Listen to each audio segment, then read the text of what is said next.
itu melarang TikTok ya untuk berjualan secara online. Oh, Gitu. itu emang sih cukup karena banyak nih pengguna TikTok dan beralih ke TikTok Shop dan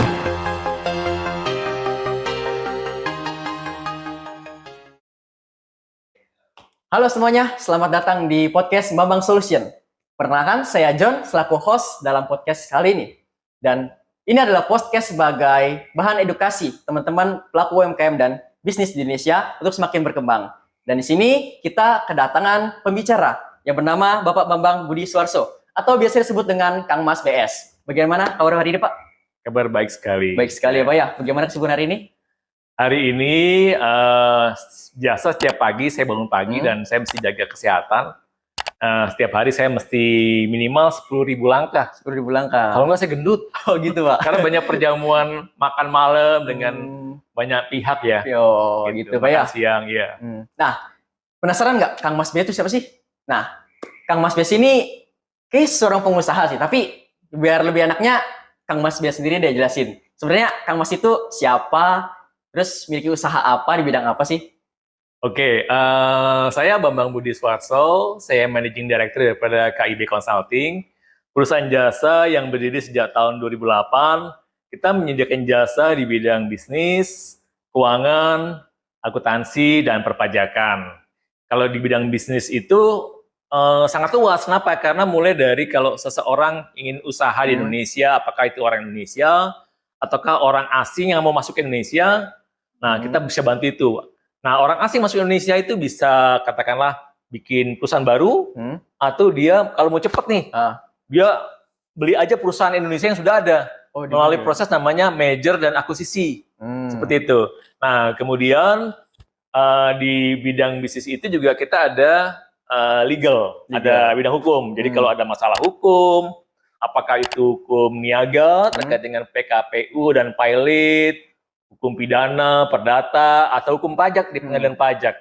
Jadi kita cukup luas di bidang bisnis itu, dari A sampai Z sampai penutupan perusahaan, likuidasi. Wah, gitu. Banyak sekali, Pak ya. Iya, kira-kira begitu. Oh, luar biasa sekali Bapak Kang Mas BS ini.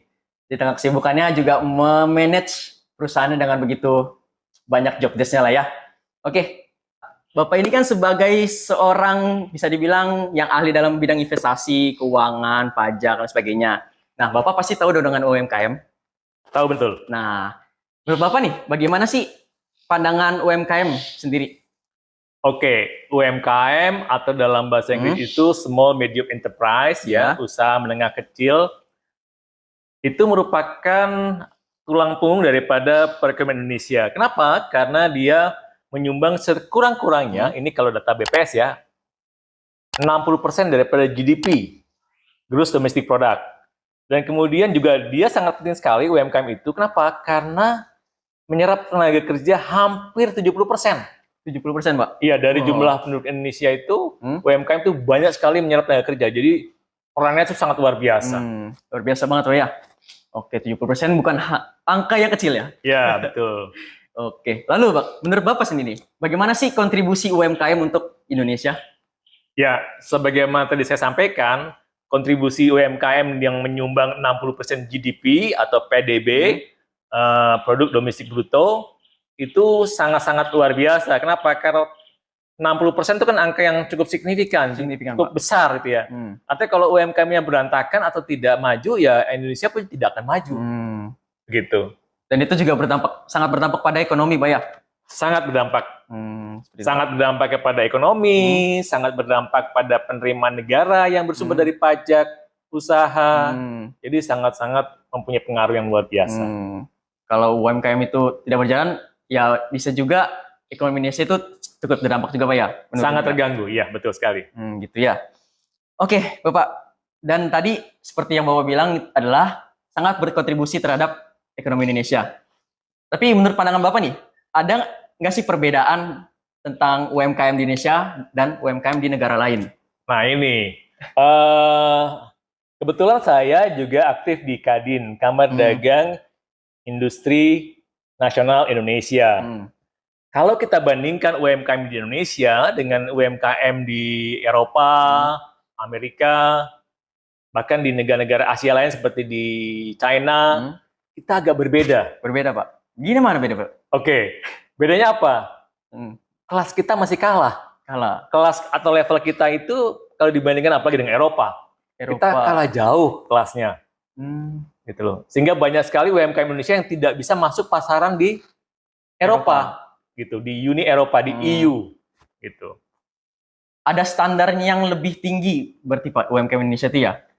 Ada standar yang lebih tinggi yang dimiliki oleh UMKM atau SME, Small Medium Enterprise, yang ada di negara Eropa dan Amerika. Dan kita mesti belajar dan mesti bisa berdayakan diri supaya UMKM kita itu ada standarisasi produk, terus keberlangsungan penyediaan hasil produksi. Nah, itu yang belum kita miliki sejauh ini secara lebih optimal. Baik, Pak. Dari yang saya tangkap, Pak, ya, ada gap di antara standarisasi UMKM Indonesia dan negara lain. Nah, menurut Bapak, sejauh mana gap tersebut gitu, Pak? Seberapa besar? Oke. Sebagai contoh yang paling simpel atau paling gampang, kita bisa lihat perbandingan UMKM Indonesia kalau kita bandingkan dengan UMKM dari negara katakanlah Belanda gitu ya. Nah, itu packagingnya, jadi bungkusan atau kemasannya saja kita kalah kadang-kadang. Terus kemudian dari segi kadar higienis kita kalah. Lalu kemudian regular keberlanjutan daripada penyediaan produk juga kadang-kadang kita hari ini ada, besok tidak ada. Nah, itu kan sesuatu yang harus dilihat dan diperbaiki. Nggak konsisten ketersediaannya, Pak ya? Betul. Betul. Ya, itu contoh kecilnya aja sudah sangat berdampak ya, teman-teman. Oke. Deket-deket ini, baru-baru ini, ada kabar tentang TikTok, Pak. Bapak pernah dengar nggak? Oh, kalau bicara TikTok, itu ada aturan terbaru tuh. Terbaru. Gimana, jadi Pak? Itu Peraturan Menteri Perdagangan nomor 31 tahun 2023 yang terbit tanggal 4 Oktober 2023 kalau saya tidak salah. 4 Oktober. Itu melarang TikTok ya untuk berjualan secara online. Itu emang sih cukup mengagetkan kabar itu, Pak. Karena banyak nih pengguna TikTok dan beralih ke TikTok Shop dan banyak juga pengguna di situ. Nah, kira-kira apa sih yang sebenarnya terjadi sampai TikTok Shop itu ditutup gitu, Pak? Oke, gini. Jadi kalau kita lihat dunia itu sudah borderless. Artinya apa? Tidak ada pembatas antara negara satu dengan negara lainnya.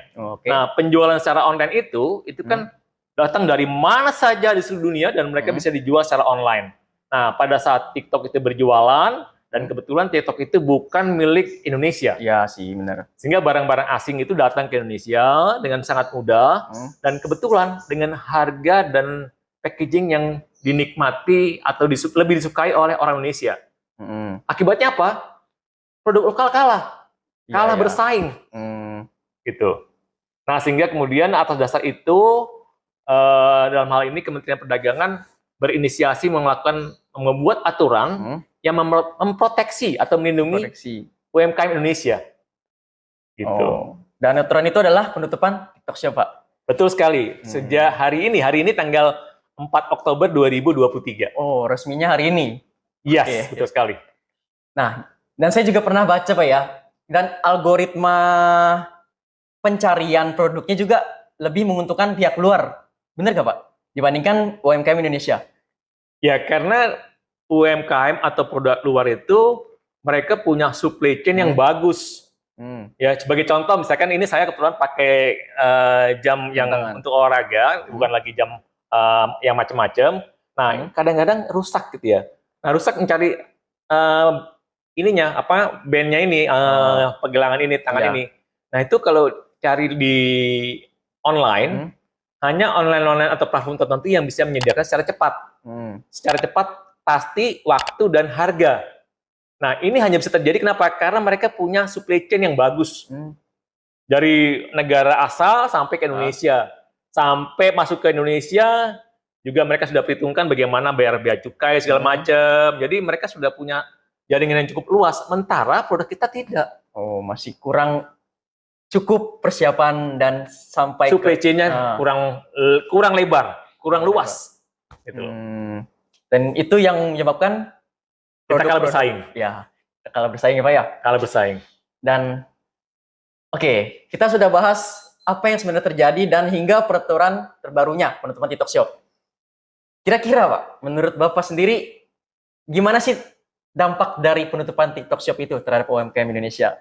Oke, tentu saja dengan ditutupnya platform dagang ini melalui TikTok Shop, pembeli akan tetap mencari yang terbaik dan termurah. Benar. Masih ada Tokopedia, masih ada Shopee. Dan kemudian juga kalau misalkan orang-orang Indonesia tidak berusaha menciptakan produk yang terbaik, tetap saja ada kemungkinan bahwa produk luar masuk. Oh gitu Pak? Iya. Kan kalau kita pembeli kan memilih mana sih yang bagus, mana yang murah, mana yang bisa diandalkan, gitu. Pembeli itu raja. Benar. Dia pasti milih mana yang cepat, mana yang murah, dan bisa diandalkan.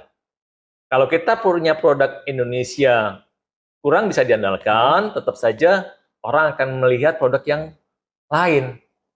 Iya sih benar Pak.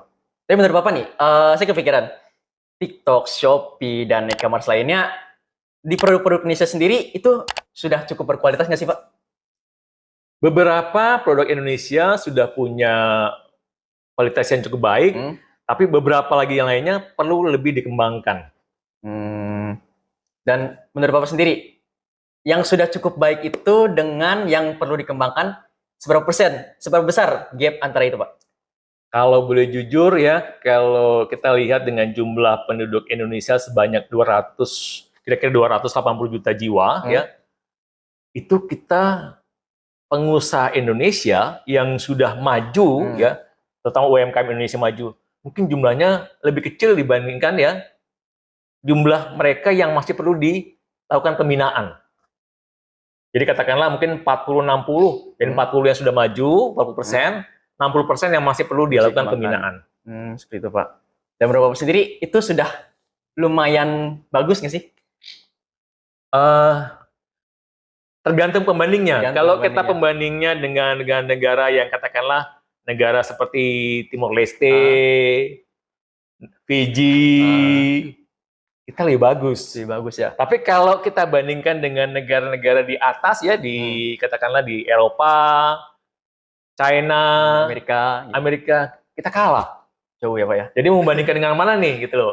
Kalau mau maju kita harus bandingkan yang lebih dibanding kita. Iya. Jangan membandingkan yang negara yang kalau bahasa teman-teman di KMLU itu tangan kita yang di atas. Misalkan contoh adalah Papua Nugini, Timor Leste, Fiji itu adalah negara di mana tangan Indonesia itu tangan yang di atas. Mereka yang di bawah kita. Gitu. Oke. Nah, gitu teman-teman ya. Kalau mau maju, jangan membandingkan yang di bawah, tapi bandingkan yang di atas. Gitu ya? Oke. Baik Bapak, terima kasih sudah memberikan sangat bagus sekali insight-nya Pak ya. Dan terima kasih juga sudah meluangkan waktunya pada hari ini di tengah kesibukan yang pagi sampai malam lah. Kesibukannya terus-menerus seperti itu. Oke teman-teman, begitulah tips dari Bapak Bambang Suwarso atau disebut dengan Kang Mas BS. Oke, semoga tips yang sudah Kang Mas BS berikan dapat bermanfaat bagi teman-teman pelaku UMKM dan bisnis Indonesia untuk semakin berkembang. Baik, terima kasih. Sampai jumpa di Bambang Solution podcast berikutnya. See you.